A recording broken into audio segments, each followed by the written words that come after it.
नमस्कार, आप देख रहे हैं इंडिया वॉइस और मैं हूं आपके साथ पुष्पेंद्र चौधरी।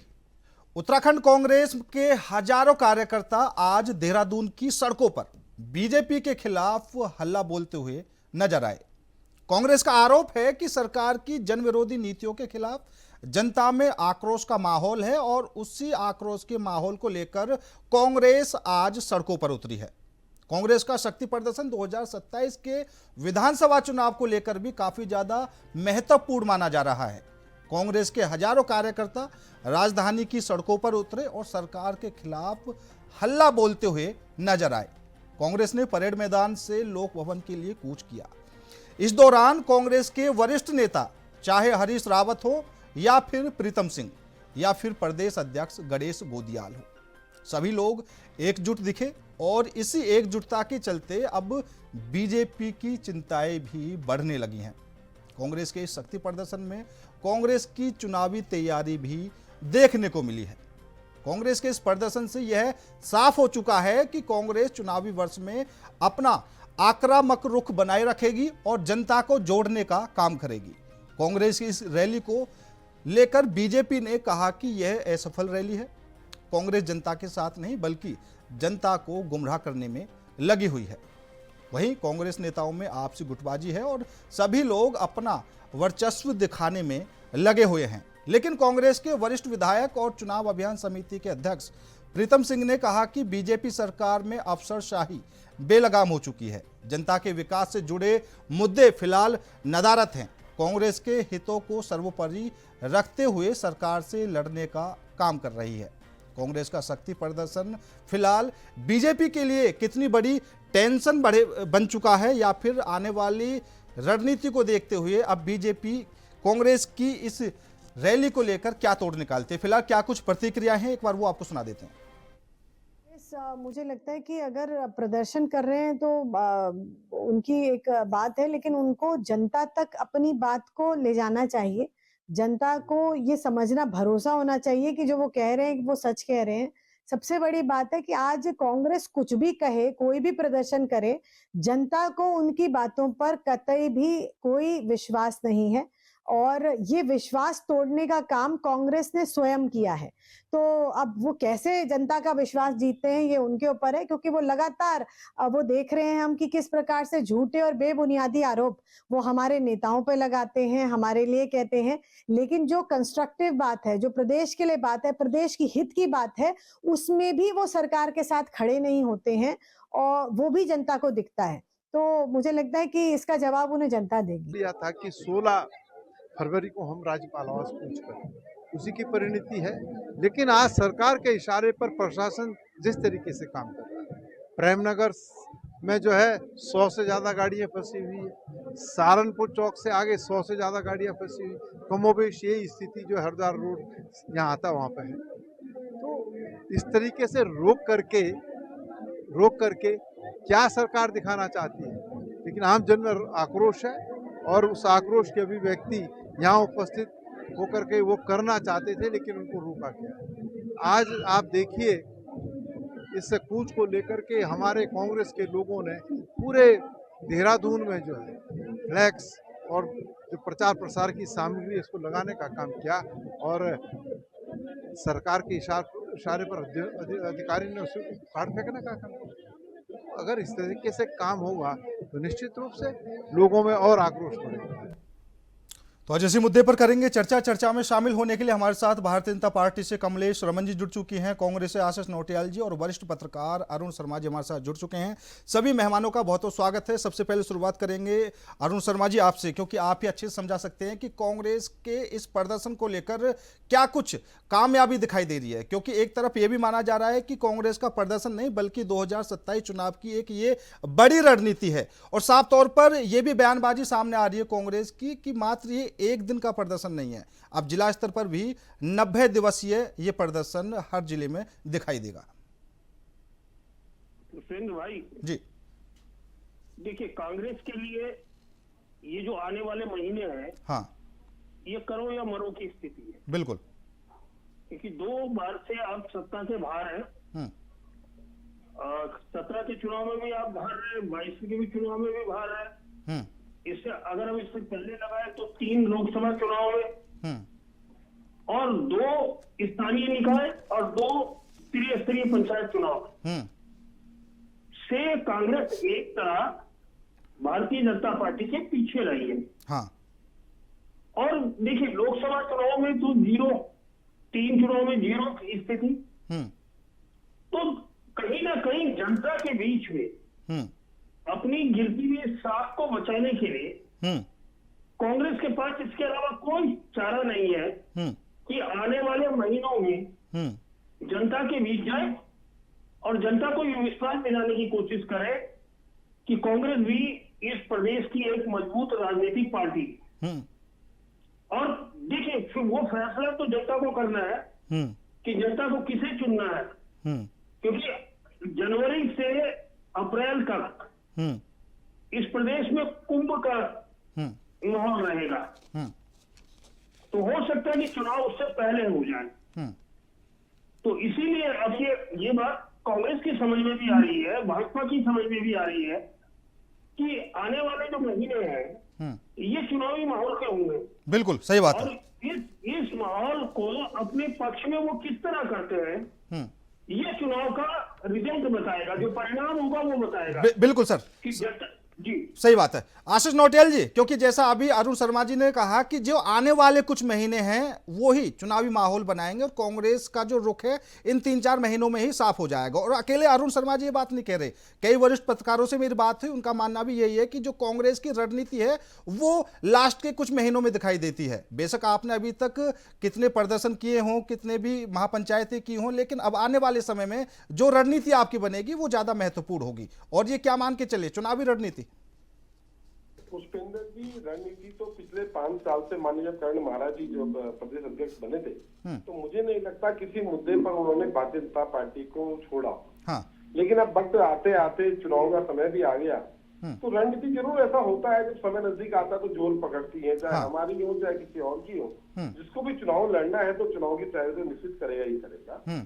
और भारतीय जनता पार्टी का डर इस बात से पता लगता है, जिस प्रकार से आज उन्होंने कांग्रेस पार्टी के बैनर पोस्टर रास्ते में उतारने का काम किया, ऐसे कई लोग हैं भूपेंद्र भाई देहरादून में जिनके घर के खंभों में लाइट नहीं जल पा रही है। वो नगर निगम से शिकायत कर रहे हैं कि भैया लाइट जल जाती तो काम चल जाता, पर ये नहीं हो पा रहा है। और नगर निगम को आज बताओ कौन इन्हें बुद्धि दे रहा है, ये तो नेगेटिव इनकी तरफ ही जाएगा। लोग दुनिया देख रही है। आज हमारा प्रोग्राम था और आज के लिए ही बोर्ड बैनर लगाए गए थे और आज ही ये सुबह निकल पड़े बोर्ड बैनर उतारने में, तो जनता तो देखेगी। आप चाहते हैं कि आपकी फोटोएं दिखे, आप ही दिखे, दूसरा दिखे ना। अगर इतना तानाशाही कांग्रेस होती तो कांग्रेस कभी भारतीय जनता पार्टी पैदा ही ना हो पाती। कैसे बनी भारतीय जनता पार्टी? हमारे राज्य ठीक है। और आशीष जी, शर्म आनी चाहिए लोगों को। हाँ, किस तरह की नीच हरकत कर रहे हैं। हाँ, जनता सब देख रही है पुष्पेंद्र भाई। हाँ, इन्होंने परसों भी इस रैली को खत्म करने के लिए, मैसेज देने के लिए अपने लोगों को कांग्रेस का घेराव करने भेजा। और जब पत्रकार लोग पूछने लगे तो भागते नजर आए कि हम कौन है क्या है बता नहीं पाए।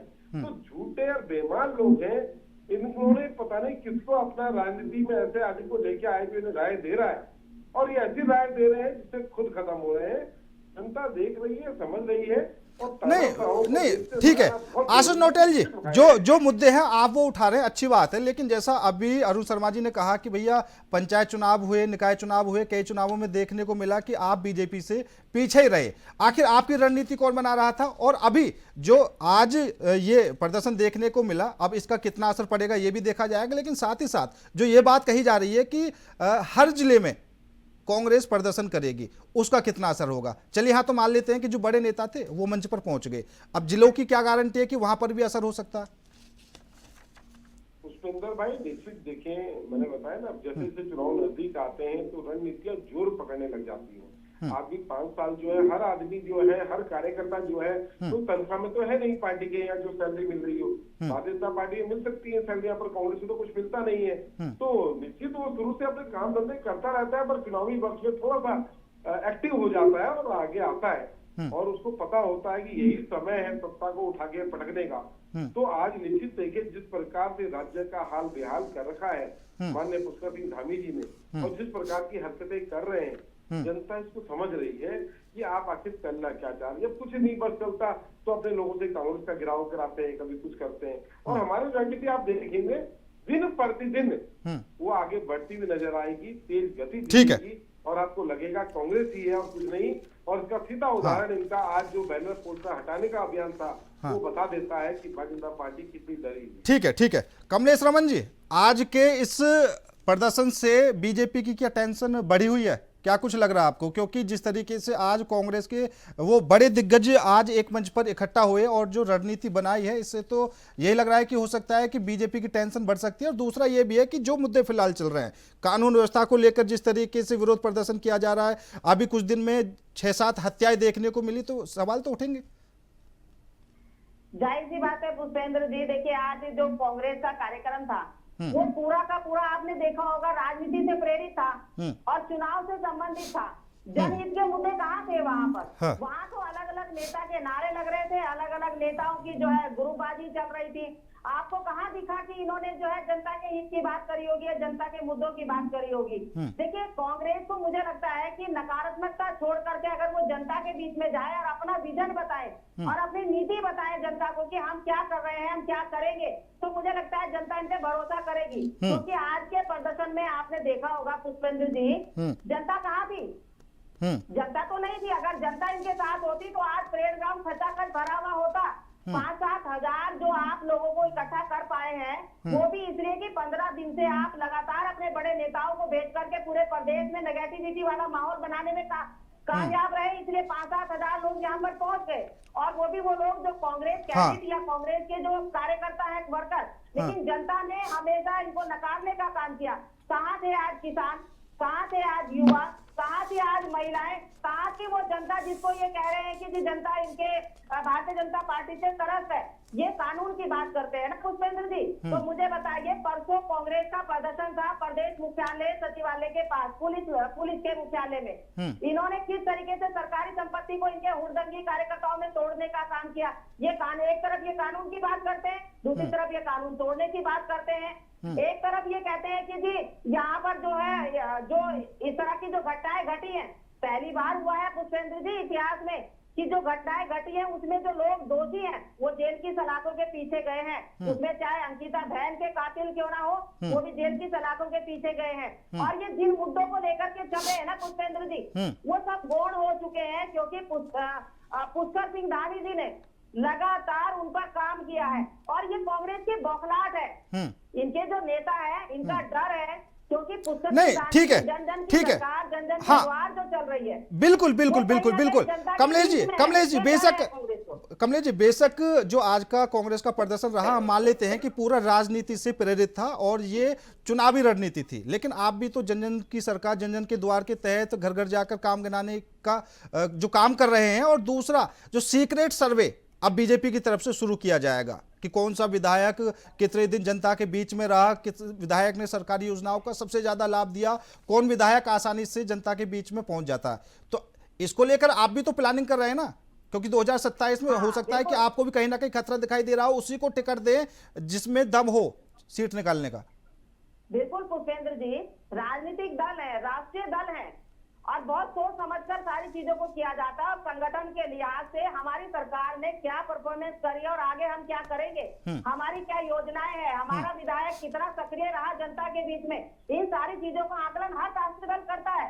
और ये अगर हमारा संगठन कर रहा है तो ये हमारा अंदरूनी मामला हुआ। हम राजनीति नहीं कर रहे हैं, हम जनता के बीच में उन योजनाओं को ले जाने का काम कर रहे हैं जिनकी जरूरत हमारी जनता को है। जो अगर हमारी जनता अधिकारियों के पास नहीं पहुंच पाती तो जन जन की सरकार, उनके कर्मचारी अधिकारी उनके द्वार पर पहुंचने का काम कर रहे हैं। और यही बौखलाहट कांग्रेस के अंदर है, यही डर है, क्योंकि विजन नहीं है ना कांग्रेस के पास। अगर विजन होता तो पुष्पेंद्र जी कांग्रेस ये बताती कि वो क्या करने वाले हैं जनता के बीच में, वो क्या देने वाले हैं जनता को। खाली आरोप लगाएंगे, ठीक है कमलेश जी, ठीक है अरुण शर्मा जी। क्योंकि अगर हम आपदाओं की बात करें, वो तो हर साल आती है, और बेशक बीजेपी की सरकार हो, कांग्रेस की सरकार हो, वो मेरे हिसाब से किसी पर दोष भी देना चाहिए, प्राकृतिक आपदा है। लेकिन उसके अलावा जो बड़े बड़े मुद्दे हैं, जैसा अगर हम पेपर लीक का मामला उठाएं, अंकिता भंडारी हत्याकांड उठाएं, और अभी सुखवंत सिंह किसान ने जिस तरीके से आत्महत्या की, हम वो उठाएं, बीजेपी के खुद के नेता ही सीबीआई जांच की मांग करते हुए नजर आए। दूसरा, कांग्रेस ने इन मुद्दों को लेकर प्रदर्शन भी किए, लेकिन देखा गया कि एक दिन प्रदर्शन करके कांग्रेस शांत बैठ गई। तो ये मुद्दे कितने बड़े होने वाले हैं 27 के चुनाव में? देखिए पुष्पेंद्र जी, इस प्रदेश में बहुत सारे मुद्दे हैं जिनको लेके कांग्रेस को लगातार जनता के बीच जाना चाहिए था, लेकिन स्थिति ये है कि कांग्रेस के तमाम जितने नेता हैं, हाँ, वो कोई बात एक सुर में नहीं बोलते। स्थिति ये होती है कि जितने मुंह उतनी बातें। तो कहीं ना कहीं वो जनता के विश्वास दिलाने में असफल रहते हैं कि वो जनता के साथ खड़े। यही बात है कि इन तमाम मुद्दे जो हुए, इनमें कांग्रेस ने प्रदर्शन किया, धरना किया, कोशिश करी कि इनको मुद्दा बनाया जाए। हाँ। लेकिन जब भी कांग्रेस ने किसी चीज को मुद्दा बनाने की बात करी, तो मुख्यमंत्री तुरंत उस पर कोई ना कोई एक्शन ले लेते। हाँ। तो अब नेचुरल बात है कि मुख्यमंत्री है या भाजपा सरकार है, भाजपा संगठन है, ये उस चीज को ज्यादा बेहतरी से प्रचारित कर लेते हैं, जो कांग्रेस नहीं कर पाए। हालांकि कांग्रेस के सोशल मीडिया ने, या हम मीडिया टीम का है, उन्होंने बहुत कोशिश करी और अब वो पहले से बहुत बेहतर काम कर रहे हैं। लेकिन उसके बावजूद अभी उन्हें भारतीय जनता पार्टी की बराबरी में आने में बहुत टाइम लगेगा। बिल्कुल। और हाँ, और अरुण शर्मा जी, अभी आशीष जी ने एक बात कही थी कि जो हमारे कार्यकर्ता हैं, ऐसा नहीं है कि कांग्रेस उनको सैलरी देती है, वो पूरी मेहनत से काम करते हैं। दूसरी तरफ अभी कमलेश जी बोल रही हैं कि जो इनके बड़े नेता हैं उन्हीं की नारेबाजी चल रही थी और कुछ देखने को नहीं मिला। तो कार्यकर्ताओं के नाम पर एक राहुल गांधी जी का बयान है, वो याद आ जाता है कि हमारी पार्टी में 2 तरह के घोड़े हैं, 3 तरह के, एक रेस के, एक लंगड़े, एक शादी के घोड़े। हरीश धामी ने, जो इनके विधायक है, उन्होंने हरेक सिंह रावत को ही लंगड़ा घोड़ा बता दिया था। फिरोज गांव तो उजाड़ू बंद, ये भी तो संख्या है कांग्रेस के नेताओं की। तो अब सारा जगह उन्हीं के नेताओं के अंदर है, इसको कहाँ भेजने वाले हैं, कहाँ भेजने वाले हैं, किसको किसके ऊपर उड़ेलने वाले जहर को, तो आप खुद भी जानते हैं। एक नेता कांग्रेस का कहता है कि हमारे कार्यकर्ता बहुत कमजोर है, इसलिए हम चुनाव हार जाते हैं। दूसरा नेता कहता है हमारा कार्यकर्ता बहुत मजबूत है। ऐसा नहीं कहना चाहिए, तो सोच समझ के बोलना चाहिए। तो आपस में सामंजस्य होना चाहिए। अब जनता के बीच में सबसे बड़ी बात है पुष्पेंद्र जी, मुझे 10 सेकंड दीजिएगा पुष्पेंद्र जी। अभी हमारे आसिफ भाई ने आरोप लगाया कि बैनर पोस्टर फाड़ने के सरकार के कहने का। देखिए, कांग्रेस को भी पता है, कांग्रेस के नेता काम करते हैं एजेंसियों की, जहाँ पर होर्डिंग बैनर पोस्टर लगते हैं तो उनको परमिशन लेनी पड़ती है। आपने परमिशन नहीं की, आपने शुल्क जमा नहीं करा अपनी उन एजेंसियों को, तो जाहिर सी बात है एजेंसियों ने ये काम किया। और नगर निगम, क्योंकि नगर निगम के अंडर में है, तो आपको परमिशन लेने की आवश्यकता थी, आपने परमिशन नहीं दी और आरोप आप कर रहे हैं कि सरकार ने करवाया। ठीक है कमलेश जी, समय कम है। आशीष नोटियाल जी 20 सेकंड लास्ट कमेंट कर दीजिए। बताना कितनी परमिशन ली है आपने, क्या बात करते हैं ये लोग। मतलब हम दिखे, दूसरा दिखे बिना, देखिए बेशरम लोग हैं और कह रहे हैं अपने नेताओं के नारे लगाए। क्यों? हमने आपके नारे भी तो लगाए। हमने कहा धामी मुर्दाबाद, हमने कहा भाजपा मुर्दाबाद, हमने कहा ना आपके लिए भी, अपने भी याद करो। ऐसा होता है, जो आदमी अपने लोगों को लेके आता है, जिसके साथ जो लोग आते हैं, तो उसकी नारे लगाते हैं। वो आपके नारे थोड़ी लगाएंगे। कभी आपके भी लगते थे, जब आप कांग्रेस में थे तो आपके भी नारे लगते थे। बिल्कुल, कभी बोलते थे आपके समर्थन कमलेश समन जिंदाबाद होता था। तो ये देखिए, ऐसी बातें नहीं है। देखिए, पार्टी में नारे भी लगते हैं और जो समर्थक जिसका नहीं, बिल्कुल आशीष सही बात है, पार्टी में नारे भी लगते हैं। और अभी जो आप बोल रहे हैं कमलेश रमन जी, जब आप कांग्रेस में थी तब भी नारे लगते थे। तो अभी तो दौर शुरू हुआ है, आने वाले समय में ये जो दल बदल का दौर है ये भी देखने को मिलेगा। फिलहाल समय की कमी है। कमलेश रमन जी आपका भी, अरुण शर्मा जी आपका भी, आशीष जी आपका भी बहुत बहुत धन्यवाद मेरे साथ इस खास चर्चा में जुड़ने के लिए। लेकिन जिस तरीके से कांग्रेस का शक्ति प्रदर्शन देखने को मिला और आने वाले चुनाव को लेकर जो मजबूत रणनीति यहाँ पर कांग्रेस बनाने से लगी है, इससे कितना फायदा 2027 के चुनाव में होगा और बीजेपी की इस प्रदर्शन को लेकर कितनी टेंशन बढ़ी हुई है वो भी साफ तौर पर देखा जाएगा। फिलहाल मेरे साथ इस खास पेशकश में इतना ही। नमस्कार।